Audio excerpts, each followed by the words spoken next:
ಕರ್ನಾಟಕದಲ್ಲಿ ಕಾಂಗ್ರೆಸ್ ಸರ್ಕಾರ ಬ್ಯಾಲೆನ್ಸ್ಗಾಗಿ ನಡೆಸ್ತಾ ಇರುವಂತಹ ಸರ್ಕಸ್ನಿಂದಾಗಿ ಜನರಿಗೆ 100 ರೂಪಾಯಿ ಕೊಟ್ಟು ಸಾರ್ವಜನಿಕರ ಜೇಬಿನಿಂದ 1000 ರೂಪಾಯಿ ಕನ್ನ ಹಾಕುವ ಪಿಕ್ ಪಾಕೆಟ್ ಸರ್ಕಾರ ಇದಾಗಿದೆ. ಈ ಸರ್ಕಾರದ ವಿರುದ್ಧ ಬಿಜೆಪಿ ವತಿಯಿಂದ ಏಪ್ರಿಲ್ 9ರಂದು ಮಂಗಳೂರಿನಲ್ಲಿ ನಡೆಯಲಿರುವ ಜನಾಕ್ರೋಶ ಯಾತ್ರೆಯಲ್ಲಿ ಮಂಗಳೂರು ಮಂಡಲದಿಂದ ಸುಮಾರು 3000 ಜನರು ಭಾಗವಹಿಸುವಂತಹ ನಿರೀಕ್ಷೆ ಇದೆ ಎಂದು ಬಿಜೆಪಿ ಮಂಗಳೂರು ಮಂಡಲ ಅಧ್ಯಕ್ಷರಾದ ಜಗದೀಶ್ ಶಾಲ್ವಕುವಿತ್ ಬೈಲ ಹೇಳಿದ್ದಾರೆ. ಇವರು ಸೋಮವಾರ ತೊಕ್ಕೊಟ್ಟು ಪ್ರೆಸ್ ಕ್ಲಬ್ನಲ್ಲಿ ನಡೆದ ಪತ್ರಿಕಾಗೋಷ್ಠಿಯಲ್ಲಿ ಮಾತನಾಡ್ತಾ ಸಿದ್ದರಾಮಯ್ಯನವರು ದುಬಾರಿ ದುನಿಯಾದಿಂದಾಗಿ ಜನರು ತತ್ತರಿಸಿದ್ದಾರೆ. ಮತ ಹಾಕಿದ ಮತದಾರರು ಎಡಿ ಶಾಪವನ್ನ ಹಾಕ್ತಾ ಇದ್ದಾರೆ. ಕಾಂಗ್ರೆಸ್ ಸರ್ಕಾರ ಬಂದ ಬಳಿಕ ಕರ್ನಾಟಕ ಭ್ರಷ್ಟಾಚಾರ, ಹಗರಣ, ರೈತರ, ಅಮಾಯಕರ, ಪ್ರತಿಪಕ್ಷದ ಕಾರ್ಯಕರ್ತರ ಆತ್ಮಹತ್ಯೆ, ಕೊಲೆ, ಲವ್ ಜಿಹಾದ್, ಪಾಕಿಸ್ತಾನ ಜಿಂದಾಬಾದ್ ಘೋಷಣೆ, ಹಿಂದೂ ವಿರೋಧಿ ಹೇಳಿಕೆ, ದಬ್ಬಾಳಿಕೆ, ಬೆಲೆ ಏರಿಕೆ ಇವುಗಳಿಂದಲೇ ಸುದ್ದಿ ಆಗ್ತಾ ಇರೋದು ದುರಾದೃಷ್ಟಕರ ಎಂದರು. ಇನ್ನು ಹಾಲಿನ ದರವನ್ನ ಸತತವಾಗಿ 3ನೇ ಬಾರಿಗೆ ಏರಿಕೆ ಮಾಡಿದೆ. ಆದರೆ ಕಳೆದ 5 ತಿಂಗಳಿನಿಂದ ಹಾಲು ಉತ್ಪಾದಕರಿಗೆ ಪ್ರೋತ್ಸಾಹ ಧನವನ್ನ ಕೂಡ ನೀಡಿಲ್ಲ. ಕೇಂದ್ರ ಸರ್ಕಾರ ಪೆಟ್ರೋಲ್, ಡೀಸೆಲ್ ಬೆಲೆ ಏರಿಸಿದೆ ಎನ್ನುವಂತಹ ಸಿದ್ದರಾಮಯ್ಯ ಮತ್ತು ಡಿಕೆಶಿ ಜೋಡಿ ರಾಜ್ಯದಲ್ಲಿ 2 ಬಾರಿ ಪೆಟ್ರೋಲ್, ಡೀಸೆಲ್ ಬೆಲೆ ಏರಿಸಿದ್ದಾರೆ. ಸ್ಟ್ಯಾಂಪ್ ಪೇಪರ್ ಶುಲ್ಕವನ್ನ 5 ಪಟ್ಟು ಏರಿಸಿದ್ದಾರೆ. ಜನನ ಮರಣ ಪ್ರಮಾಣ ಪತ್ರ ಶುಲ್ಕವನ್ನ 10 ಪಟ್ಟು ಏರಿಸಿದ್ದಾರೆ. ಇನ್ನು ಕರೆಂಟ್ ಫ್ರೀ ಎನ್ನುತ್ತಾ ವಿದ್ಯುತ್ ದರವನ್ನ ದುಪ್ಪಟ್ಟು ಮಾಡಿದ್ದಾರೆ. ಬಸ್ ದರ ಈ ರೀತಿಯಲ್ಲಿ ಜನರ ದೈನಂದಿನ ಬದುಕಿನ ಅವಶ್ಯಕತೆಯ ಎಲ್ಲಾ ವಸ್ತುಗಳ ಬೆಲೆ ಏರಿಕೆ ಮಾಡಿ ಕಾಂಗ್ರೆಸ್ ಸರ್ಕಾರ ಜನರ ಬದುಕಿನಲ್ಲಿ ಚೆಲ್ಲಾಟವಾಡ್ತಾ ಇದೆ ಎಂದಿದ್ದಾರೆ. ಇನ್ನು ದಕ್ಷಿಣ ಕನ್ನಡ ಬಿಜೆಪಿ ವಕ್ತಾರರಾದ ಮೋಹನ್ ರಾಜ್ ಕೆಆರ್ ಮಾತನಾಡಿ ಕಳೆದ 2 ವರ್ಷಗಳಿಂದ ಕರ್ನಾಟಕದಲ್ಲಿ ಆಡಳಿತ ನಡೆಸ್ತಾ ಇರುವಂತಹ ಜನವಿರೋಧಿ ಕಾಂಗ್ರೆಸ್ ಸರ್ಕಾರ ನಿರಂತರವಾಗಿ ಮಾಡ್ತಾ ಇರುವ ಬೆಲೆ ಏರಿಕೆಯಿಂದ ಜನಸಾಮಾನ್ಯರ ಜೀವನದ ಮೇಲೆ ಬರೆ ಎಳೆದಂತಾಗಿದೆ. ಜನತಾ ಪಾರ್ಟಿಯು ಸರ್ಕಾರದ ಜನವಿರೋಧಿ ಆಡಳಿತದ ವಿರುದ್ಧ ಜನಾಕ್ರೋಶ ಯಾತ್ರೆಯನ್ನ ಹಮ್ಮಿಕೊಂಡು ರಾಜ್ಯಾದ್ಯಂತ ಸಂಚರಿಸ್ತಾ ಇದೆ. ದಕ್ಷಿಣ ಕನ್ನಡ ಜಿಲ್ಲೆಯಲ್ಲಿ ಏಪ್ರಿಲ್ 9ರ ಬುಧವಾರದಂದು ಸಂಜೆ 3 ಗಂಟೆಗೆ ಬಿಜೆಪಿ ರಾಜ್ಯಾಧ್ಯಕ್ಷರಾದ ಬಿವೈ ವಿಜಯೇಂದ್ರ ಅವರ ನೇತೃತ್ವದಲ್ಲಿ ಬೃಹತ್ ಯಾತ್ರೆಯು ಮಂಗಳೂರಿನ ಡಾಕ್ಟರ್ BR ಅಂಬೇಡ್ಕರ್ ವೃತ್ತದಿಂದ ಪುರಭವನದವರೆಗೆ ಎಂದಿದ್ದಾರೆ. ಇನ್ನು ಬಿಜೆಪಿ ಮಂಗಳೂರು ಮಂಡಲದ ಉಪಾಧ್ಯಕ್ಷರಾದ ರವಿಶಂಕರ್ ಸೋಮೇಶ್ವರ, ಬಿಜೆಪಿ ಮಂಗಳೂರು ಮಂಡಲದ ಪ್ರಧಾನ ಕಾರ್ಯದರ್ಶಿ ದಯಾನಂದ ತೊಕ್ಕೊಟ್ಟು, ಬಿಜೆಪಿ ಮಂಗಳೂರು ಮಂಡಲದ ಕಾರ್ಯದರ್ಶಿ ಜೀವನ್ ಕುಮಾರ್ ತೊಕ್ಕೊಟ್ಟು ಈ ಸಂದರ್ಭ ಉಪಸ್ಥಿತರಿದ್ದರು. ನಮ್ಮ ರಾಜ್ಯದ ರಾಜ್ಯಾಧ್ಯಕ್ಷರಾದಂಥ ಶ್ರೀ ವಿಜಯೇಂದ್ರ ಅವರ ನೇತೃತ್ವದಲ್ಲಿ ಹಮ್ಮಿಕೊಂಡಿದ್ದಾರೆ.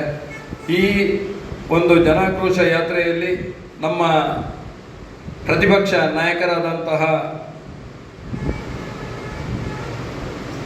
ಛಲವಾದಿ ನಾರಾಯಣಸ್ವಾಮಿ ಹಾಗೂ ವಿಧಾನಸಭೆಯ ಪ್ರತಿಪಕ್ಷ ನಾಯಕರಾದಂತಹ ಆರ್ ಅಶೋಕ್ ಹಾಗೂ ರಾಜ್ಯದ ಇನ್ನಿತರ ನಾಯಕರು ಎಲ್ಲ ಈ ಒಂದು ಜನಾಕ್ರೋಶ ಯಾತ್ರೆಯಲ್ಲಿ ಭಾಗವಹಿಸಲಿದ್ದಾರೆ. ನಮ್ಮ ದಕ್ಷಿಣ ಕನ್ನಡದಲ್ಲಿ ಕೂಡ ಈ ಸರ್ಕಾರದ ವಿರುದ್ಧ ಎಲ್ಲ ಜನರು ಸೇರಿ ಜನಾಕ್ರೋಶ ಯಾತ್ರೆಯನ್ನು ಏಪ್ರಿಲ್ 9ರಂದು ನಮ್ಮ ಮಂಗಳೂರಿನಲ್ಲಿ ಆಯೋಜನೆಯನ್ನು ಮಾಡಿದ್ದೇವೆ. ಸಾಯಂಕಾಲ 3 ಗಂಟೆಗೆ ಜ್ಯೋತಿಯ ಅಂಬೇಡ್ಕರ್ ವೃತ್ತದಿಂದ ನಮ್ಮ ಜನಯಾತ್ರೆಯು ಸಾಗಿ ಪುರಭವನದ ಎದುರುಗಡೆ ಸಮಾಪನಗೊಳ್ಳಲಿದೆ. ಈ ಜನಾಕ್ರೋಶ ಯಾತ್ರೆಯಲ್ಲಿ ನಮ್ಮ ಮಂಡಲದಿಂದ ಸುಮಾರು 3000 ಮಂದಿ ಭಾಗವಹಿಸುವ ನಿರೀಕ್ಷೆ ಇದೆ. ಆದ್ದರಿಂದ ಈ ಜನಾಕ್ರೋಶ ಸಭೆಗೆ ಪೂರ್ವಭಾವಿಯಾಗಿ ನಾವು ಮಹಾಶಕ್ತಿ ಕೇಂದ್ರ, ಶಕ್ತಿ ಕೇಂದ್ರ ಹಾಗೂ ಬೂತ್ ಮಟ್ಟದಲ್ಲಿ ಸಭೆಗಳನ್ನು ಕೂಡ ಈಗಾಗಲೇ ಮಾಡುತ್ತಾ ಇದ್ದೇವೆ. ಆದ್ದರಿಂದ ಜನರು ಹೆಚ್ಚಿನ ಸಂಖ್ಯೆಯಲ್ಲಿ ಭಾಗವಹಿಸಿ ಈ ಜನಾಕ್ರೋಶ ಯಾತ್ರೆಯನ್ನು ಯಶಸ್ವಿಗೊಳಿಸಿ ನಮ್ಮ ಈ ಸರ್ಕಾರದ ವಿರುದ್ಧ ತೀವ್ರ ಆಕ್ರೋಶವನ್ನು ವ್ಯಕ್ತಪಡಿಸಬೇಕು.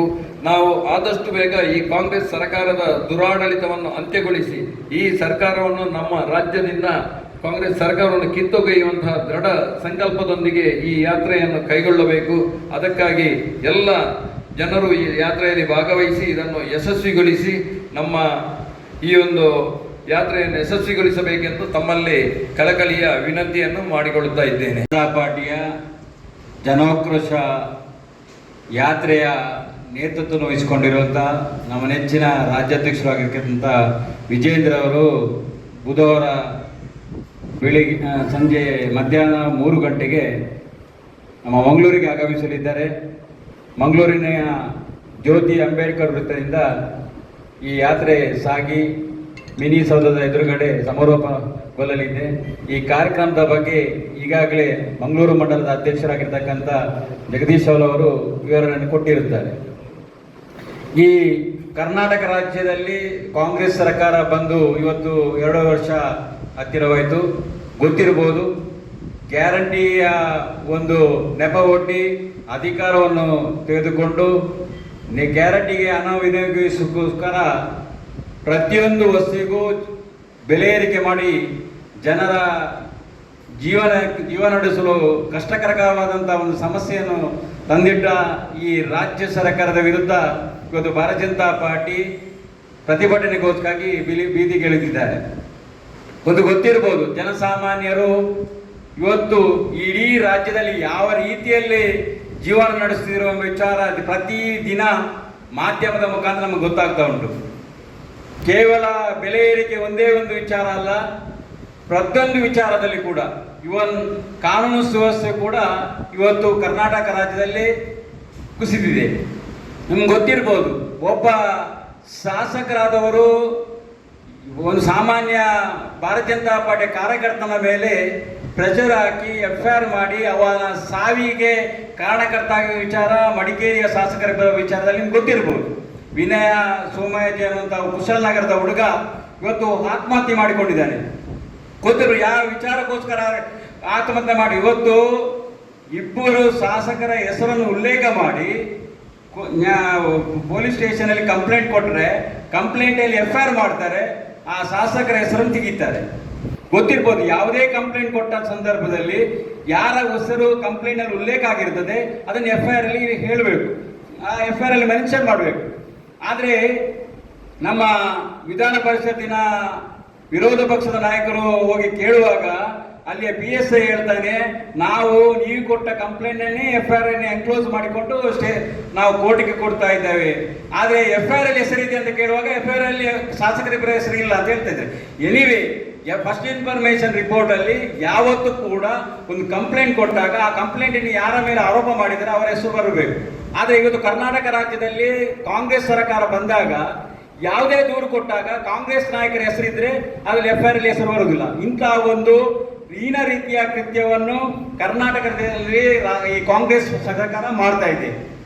ಒಂದು ಗೊತ್ತಿರ್ಬೋದು, ಇವತ್ತು ಕರ್ನಾಟಕ ರಾಜ್ಯದಲ್ಲಿ ಕಾನೂನು ಸುವ್ಯವಸ್ಥೆ ಈ ರೀತಿ ತೆಗೆದಾಗ ಬೆಲೆ ಏರಿಕೆ ಅನ್ನುವಂತಹ ಬರೆ ಒಂದು ಕಡೆಯಿಂದ ರಾಜ್ಯದಲ್ಲಿ ಕಾನೂನು ಸುವ್ಯವಸ್ಥೆಯಿಂದ ಇಡೀ ಹದಗೆಟ್ಟಂತ ಈ ಪರಿಸರದಲ್ಲಿ ಇರ್ತಕ್ಕಂಥ ಜನರಿಗೆ ಯಾವ ರೀತಿಯಲ್ಲಿ ಜೀವನ ನಡೆಸಬೇಕು ಅನ್ನುವಂಥ ವಿಚಾರದಲ್ಲಿ ತುಂಬಾ ಕಷ್ಟದಲ್ಲಿರುವಂತಹ ಈ ಕಾಲದಲ್ಲಿ ನಮ್ಮ ನೆಚ್ಚಿನ ಭಾರತೀಯ ಜನತಾ ಪಾರ್ಟಿಯ ನೆಚ್ಚಿನ ರಾಜ್ಯಾಧ್ಯಕ್ಷರು ವಿಜೇಂದ್ರ ಅವರು ಈ ಒಂದು ಜನಾಕ್ರೋಶ ಯಾತ್ರೆಯನ್ನು ಇಟ್ಕೊಂಡಿದ್ದಾರೆ.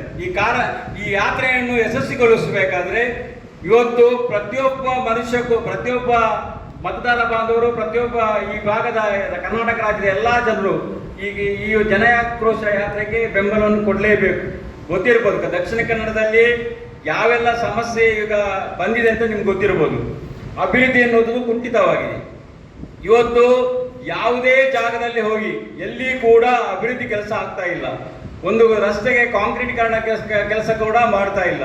ಈ ಹಿಂದೆ ಸರ್ಕಾರ ಇಟ್ಟಂತಹ ಅನುದಾನದಲ್ಲಿ ಈಗಿನ ಕಾಂಗ್ರೆಸ್ ಸರ್ಕಾರ ಕೆಲವೊಂದು ಅಭಿವೃದ್ಧಿ ಕೆಲಸವನ್ನು ಮಾಡ್ತಾ ಇದ್ದಾರೆ. ಹೇಳುವಾಗ ನಾವು ಅಭಿವೃದ್ಧಿ ಕೆಲಸವನ್ನು ಮಾಡುವ ರೀತಿಯಲ್ಲಿ ಬಿಂಬಿಸ್ತಾರೆ.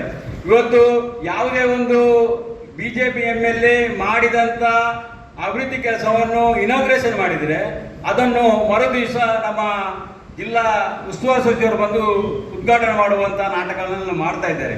ನಿಮಗೆ ಗೊತ್ತಿರ್ಬೋದು, ದಕ್ಷಿಣ ಕನ್ನಡ ಜಿಲ್ಲೆಯಲ್ಲಿ ದಿನೇಶ್ ಗುಂಡೂರಾವ್ ಅವರು ನಮ್ಮ ಇನ್ಚಾರ್ಜ್ ಮಿನಿಸ್ಟರ್ ಆಗಿದ್ದಾರೆ. ಇವತ್ತಿನ ತನಕ ಜನ ಅವರನ್ನು ನೋಡ್ಲಿಕ್ಕೆ ಇರ್ಲಿಕ್ಕಿಲ್ಲ.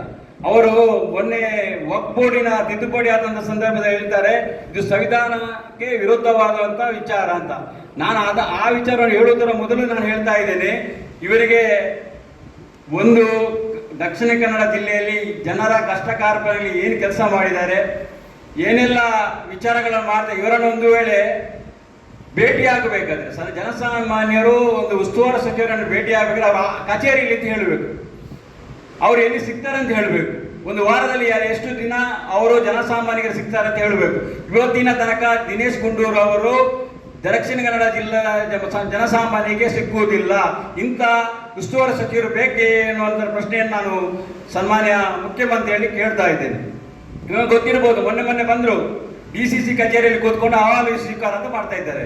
ಏನು ಕಾಂಗ್ರೆಸ್ಸಿನ ಸದಸ್ಯರಿಗೆ ಮಾತ್ರ ತಾವು ಉಸ್ತುವಾರಿ ಸಚಿವರೇ ಅಲ್ಲ ದಕ್ಷಿಣ ಕನ್ನಡ ಜಿಲ್ಲಾದ ಎಲ್ಲ ಜನಸಾಮಾನ್ಯರಿಗೆ ತಾವು ಉಸ್ತುವಾರಿ ಸಚಿವರು ಇದ್ದಾರೆ ಪ್ರಶ್ನೆಯನ್ನು ನಾನು ಅವರಿಗೆ ಆಗ್ತಾ ಇದ್ರು. ಎಲ್ಲ ಭರವಸೆಗಳು ಹುಸಿಯಾಗಿದೆ. ಯಾವುದೇ ಕೆಲಸವನ್ನು ಮಾಡ್ತಾ ಇಲ್ಲ. ಎಲ್ಲಿ ಕೂಡ ರಸ್ತಾಭಿವೃದ್ಧಿ ಕೆಲಸವನ್ನು ಮಾಡುವುದಿಲ್ಲ.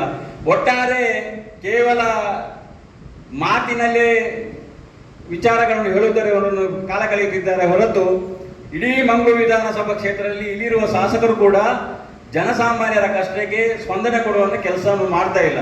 ಅದಕ್ಕೋಸ್ಕರ ನಾವು ಭಾರತೀಯ ಜನತಾ ಪಾರ್ಟಿ ಈ ಬಗ್ಗೆ ಜನಸಾಮಾನ್ಯರ ಸ್ಪಂದನೆ ಕಷ್ಟ ಕಾರ್ಪಗಳಿಗೆ ಸ್ಪಂದನೆ ಕೊಡುವಂಥ ಒಂದು ನಿಟ್ಟಿನಲ್ಲಿ ಮುಂದಿನ ದಿನಗಳಲ್ಲಿ ದೊಡ್ಡ ಉಗ್ರ ಹೋರಾಟವನ್ನು ನಾವು ಮಾಡೇ ಮಾಡುತ್ತೇವೆ. ಅದಕ್ಕೋಸ್ಕರ ಬುಧವಾರ ನಡೆಯುವಂತಹ ಕಾರ್ಯಕ್ರಮ ಬುಧವಾರ ಮಧ್ಯಾಹ್ನ 3 ಗಂಟೆಗೆ ಜ್ಯೋತಿ ಅಂಬೇಡ್ಕರ್ ಮೈದಾನದಿಂದ ವೃತ್ತದಿಂದ ಮಿನಿಸೌಧದ ತನಕ ನಡೆಯುವಂಥ ಈ ಜನಾಕ್ರೋಶ ಯಾತ್ರೆಗೆ ಮಂಗಳೂರು ಮಂಡಲದ ಸಮಸ್ತ ನಾಗರಿಕರು ಭಾಗವಹಿಸಿ ಈ ಜನವಿರೋಧಿ ಕಾಂಗ್ರೆಸ್ ಸರ್ಕಾರದ ವಿರುದ್ಧ ಒಂದು ಪ್ರತಿಭಟನೆ ಮಾಡುವುದರ ಮುಖಾಂತರ ಮುಂದಿನ ದಿನಗಳಲ್ಲಿ ಈ ಜನರ ಕಷ್ಟ ಕಾರ್ಪಣ್ಯಗಳಿಗೆ ಸ್ಪಂದನೆ ಕೊಡದಂತ ಕಾಂಗ್ರೆಸ್ ಸರ್ಕಾರವನ್ನು ಕಿತ್ತೆಯುವ ತನಕ ನಾವು ಹೋರಾಟವನ್ನು ಮಾಡೋಣ. ಅದಕ್ಕೋಸ್ಕರ ಭಾರತೀಯ ಜನತಾ ಪಾರ್ಟಿ ಎಲ್ಲ ಸಮಸ್ತ ನಾಗರಿಕರಲ್ಲಿ ವಿನಂತಿ ಮಾಡುವುದೇನೆಂದರೆ ಬುಧವಾರ ನಡೆಯುವಂತಹ ಜನಾಕ್ರೋಶ ಯಾತ್ರೆಯನ್ನು ಯಶಸ್ವಿಗೊಳಿಸಬೇಕು ಅಂತ ಹೇಳ್ತಾ ಪ್ರತಿಯೊಬ್ಬ ಸ್ಪಂದನೆ ಕೊಡುವಂತ ನಿಟ್ಟಿನಲ್ಲಿ ಭಾರತೀಯ ಜನತಾ ಪಾರ್ಟಿಯ ರಾಜ್ಯಾಧ್ಯಕ್ಷರಾಗಿರ್ತಕ್ಕಂಥ BY ವಿಜೇಂದ್ರ ಅವರ ಒಂದು ನೇತೃತ್ವದಲ್ಲಿ ಈಗಾಗಲೇ ಜನಾಕ್ರೋಶ ಯಾತ್ರೆ ರಾಜ್ಯದಲ್ಲಿ ಪ್ರಾರಂಭಗೊಂಡಿದೆ. ಈ ಜನಾಕ್ರೋಶ ಯಾತ್ರೆ ಮುಂದಿನ ಏಪ್ರಿಲ್ 9 ತಾರೀಕು ಬುಧವಾರದಂದು ನಮ್ಮ ಜಿಲ್ಲೆಗೆ ಬರಲಿಕ್ಕಿರುವಂಥ ಸಂದರ್ಭದಲ್ಲಿ ನಮ್ಮ ಜಿಲ್ಲೆಯಲ್ಲಿ ಕೂಡ ಒಂದು ಅಭೂತಪೂರ್ವವಾಗಿರ್ತಕ್ಕಂಥ ಜನರ ಸ್ಪಂದನೆಯ ಈ ಒಂದು ಪ್ರತಿಭಟನಾ ಆಕ್ರೋಶ ಆಗಬೇಕು ಅಂತ ನೆಲೆಯಲ್ಲಿ ಇವತ್ತು ಇದು ಭಾರತೀಯ ಜನತಾ ಪಾರ್ಟಿಯ ಒಂದು ಜನಾಕ್ರೋಶ ಯಾತ್ರೆ ಅಲ್ಲ, ಇದು ಜನರ ಸಮಸ್ಯೆಗಳಿಗೆ ಸ್ಪಂದಿಸುವಂಥ ಮತ್ತು ಜನರ ಭಾವನೆಗಳಿಗೆ ಜನರಿಗೆ ಆಗಿರ್ತಕ್ಕಂಥ ನೋವುಗಳಿಗೆ ಸ್ಪಂದಿಸುವಂಥ ಒಂದು ಯಾತ್ರೆ ಆಗಿರುವುದರಿಂದ ಮಂಗಳೂರು ವಿಧಾನಸಭಾ ಕ್ಷೇತ್ರದ ಎಲ್ಲ ಸರ್ವ ಜನರು ಕೂಡ ಈ ಒಂದು ಜನಾಕ್ರೋಶ ಯಾತ್ರೆಯಲ್ಲಿ ಪಾಲ್ಗೊಳ್ಳಬೇಕು ಎನ್ನುವಂಥ ನೆಲೆಯಲ್ಲಿ ಇವತ್ತು ಭಾರತೀಯ ಜನತಾ ಪಾರ್ಟಿ ಮಂಗಳೂರು ವಿಧಾನಸಭಾ ಕ್ಷೇತ್ರದ ವತಿಯಿಂದ ಈ ಪತ್ರಿಕಾಗೋಷ್ಠಿಯ ಮುಖಾಂತರವಾಗಿ ವಿನಂತಿ ಮಾಡಲಿಕ್ಕೆ ಈ ಪತ್ರಿಕಾಗೋಷ್ಠಿಯನ್ನು ಕರೆಯಲಾಗಿದೆ. ಇವತ್ತಿನ ಈ ಒಂದು ಪತ್ರಿಕಾಗೋಷ್ಠಿಯಲ್ಲಿ ಬಂದಿರತಕ್ಕಂಥ ಪತ್ರಿಕಾ ಮತ್ತು ದೃಶ್ಯ ಮಾಧ್ಯಮದ ಎಲ್ಲ ಮಿತ್ರರಿಗೆ ವಂದನೆಗಳನ್ನು ಅರ್ಪಣೆ ಮಾಡಿ